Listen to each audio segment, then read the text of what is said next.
din ng maling ideya at mga inasahan noon. Halimbawa, si Moises ay kumilos ng mas maaga kaysa sa panahong itinakda ng Diyos. Mga 40 gulang siya noon. At nakita niya ang pagmamalupit na mga isyo sa mga Hebreo kapatid niya. At nakapatay ito. Batid niyang ginagamit siya ng Diyos para iligtas sila.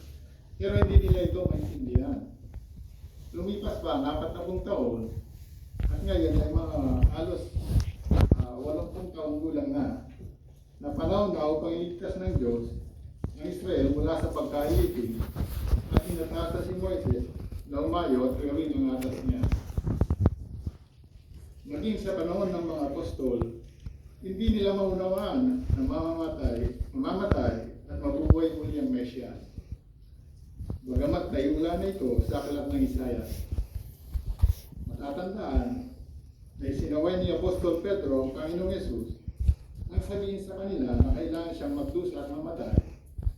Ayon sa ulat ng Mateo, Kabanata 16, ang talata 21 hanggang 23. Tiyak na ikinagulat ng mga alagad ni Jesus ang pagsisiwalat na ito. Sapagkat sa panahon yun, ay iniasaan nila na itatatag ng kanilang leader ang kanyang kaharian sa lupa. May ilang ting unang siglong Kristiyano nag-aakalang noong panahon nila darating ang araw ni Jehova. Ang araw na yon ni Jehova ay sumapit noong 70 CE nang matupad ang kanyang salita at pangyarihan niyang ilapat ng mga Romano ang kanyang hatol sa bansang nagtakwil sa anak ng Diyos. Gaya ng inula sa Biblia, higit pang pagsisiwalat ang ginagawa niya sa panahon ng kawakasan. Magkakaroon ng malawakang pagbabago sa kalaman, hindi sa katotohanan. Ang lumalawak na kalaman ay madalas na humiling ng mga pagbabago sa kaisipan ng isa. O nasisikap ni Jehova ang liwanag sa kanyang bayan. Pinagpapala sila, pinapatnubayan sila at pinalalakas sila. Ang mga saksi ni Jehova ay handang gawin ang makapagbabagong ito at hindi tinatago ang bagong pagkaunawa sa Biblia. Sa katunayan, itinatala namin at inilalathada ang mga ito taglay ang buong kapakumbabaan.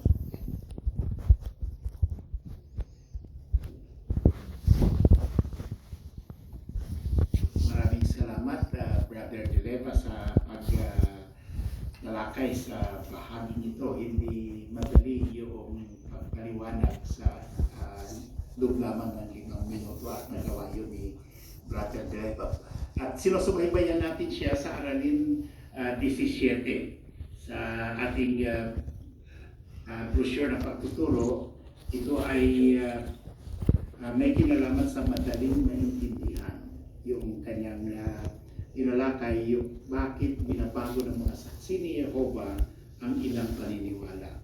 At naintindihan natin bakit, ano ang kanyang ginawa, at naintindihan natin ang kanyang tema.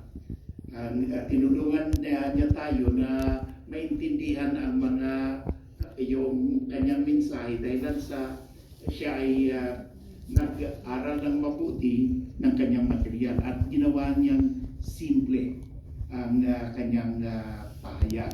Hindi siya gumamit ng mga termino na mahirap maintindihan. So napakahusay nung kanyang bahagi at pinapasalamatan natin si Brother Dileva.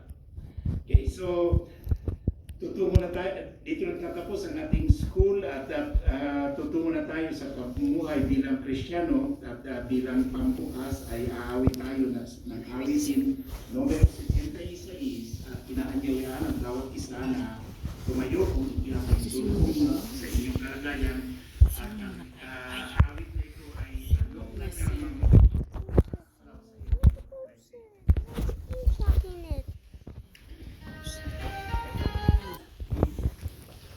ang susunod nating may bahagi ay mga ideya para sa pamilya pagsamba. Ito ay pagkalakay, tutulungan tayo ni Brother Sam.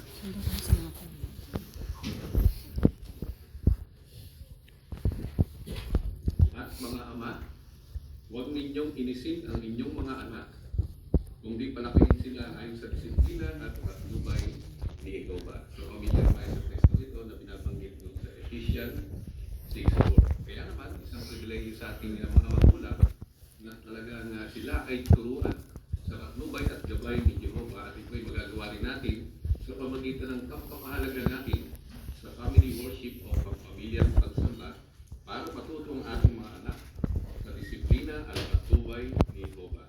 Pero meron tayong kailangan.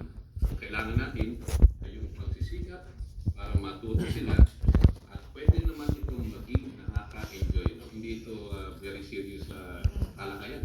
Kundi ito ay pinapasigla tayo na ito ay isang nakaka-enjoy na pagsasama ng isang pamilya. Lalo na kapag gusto natin matuto lahat ng miyembro ng family yung tungkol sa Biblia. Kaya meron ditong kahon at ito ay talakayan. So maaari nating tingnan yung kahon. Dito yung mga pwede nating gawin sa ating pampilyang pagsamba. So may mga kahon dito. Una, tingnan natin yung pagdating sa Biblia. Ano ba yung mga pwede nating gawin sa pampamilyang pagsamba, yung pag-aaral natin ng Biblia? Yung mga bullet points na dito.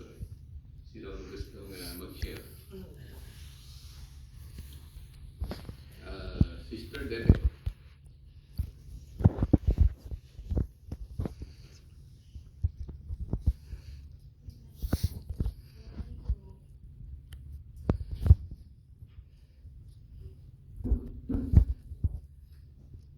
Ang pwede po ditong gawin ay makinig sa isang audio recording para sa lingguhang pagbabasa ng Biblia or magpalitan sa pagbabasa nito ng malakas.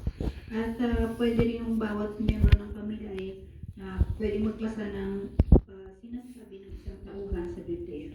Yeah. So yun yung isa. No? At meron pa rito mga bullet points dahil marami ito maaari natin repasuhin ito. No? Ito naman pagdating doon sa mga pulong, paano tayo pwedeng gawin yung family worship na may kinalaman sa ating pupulong. Meron dito mga ilang bullet points. Brother Rosario. Marami tayong pwedeng pagandaan, katulad na lamang halimbawa kung may mga komento, pwedeng practicein yun at orasan yung komento na hindi higit na 30 seconds. Yeah, very nice. Sige, pagandaan, Brother Isidro. Sa pulong practice tayo ng mga habit eh. So, pwede natin lalo mga yung habit na yun, mag-practice tayo ng mga kingdom. So, talagang natin dito, mas galis na rin natin yung papuricain. Yeah, very nice. Pagdating naman sa ministry, paano natin ito pwede palakayin sa ating family worship? Meron dito ilang bullet points. Brother Rosa.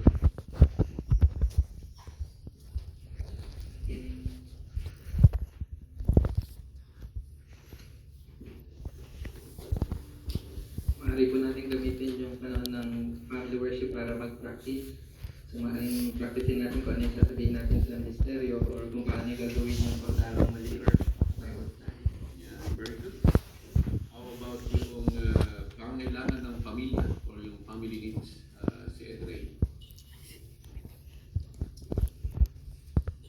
Magkaroon ng practice session kung saan magpapalit ng papel ang mga magulang at mga anak. Pag-aaralan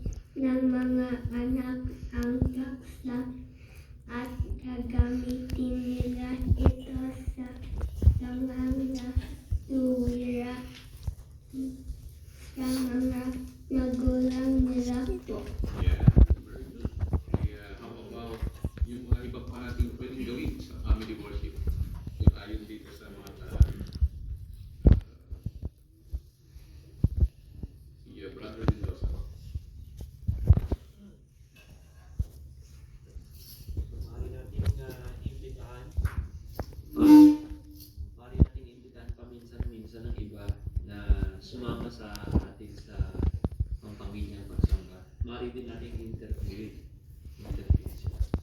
Yeah, very nice. So napakaraming mga paraan para magkaroon tayo ng topic sa family worship. Maaaring bibihin muli natin ito pagdating natin sa bahay.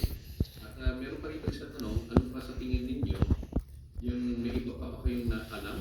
Makakatulong na pwede natin gawing topic sa family worship? Sister Mendoza.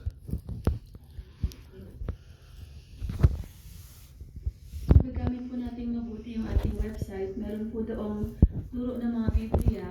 At kung may mga anak po tayo, magagawa po natin kasama nila yung illustrated Bible comics at saka po yung Learn from Jehovah activities. Yeah, very nice. Yung ating website, ano? Pero baka mamaya, meron mga hindi inaasahan na baka magbago yung ating kalagayan bilang pamilya. Maaaring wala tayo anak. O kaya dalawang mag-asawa na tayo. Tingnan natin yung video kung ano pa yung matututunan natin dito. So, pakisuyo sa yung video.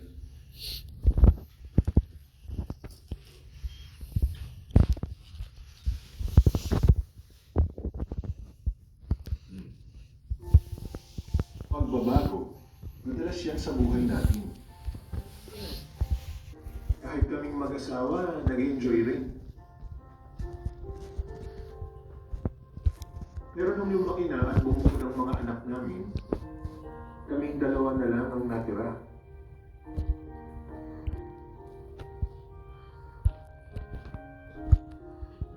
Nanibago ako nung kaming mag-asawa na lang ang nag-aaral. Naging boring yung family worship namin. Kasi puro tanong at sagot na lang ang ginagawa namin.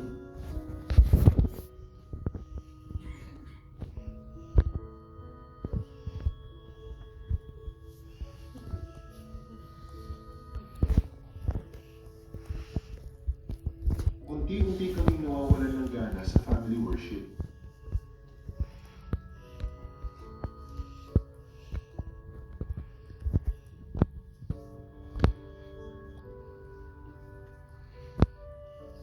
Hanggang sa hindi na kami nakakapag-family worship.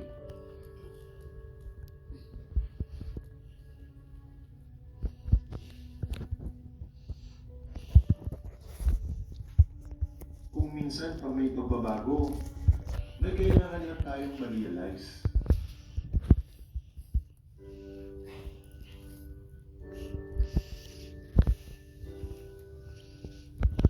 Oo nga pala, masipag mag-aral ng Biblia at mag-research ang asawa ko.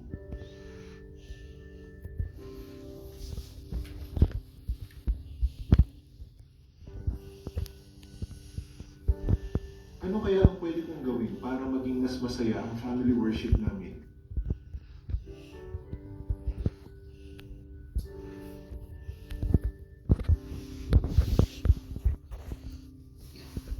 Laging sinasabi ng tapat na alipin sa mga asawang lalaki na dapat silang mag-aral kasama ang asawa nila. Kaya pinag-isipan ko ang unang Pedro 3:7. Sabi doon, para sa mga asawang lalaki, patuloy kayong mamuhay kasama ng inyong asawa at makitungo sa kanila ayon sa kaalaman. Bigyan ninyo sila ng karangalan. Pinag-isipan ko rin ang halimbawa ni Abraham at Sarah. May pagkakataon kahit iba ang gusto ni Abraham, pinakinggan pa rin niya si Sarah. Sinabi pa nga ni Jehovah sa kanya, pakinggan mo siya. Naisip ko tuloy,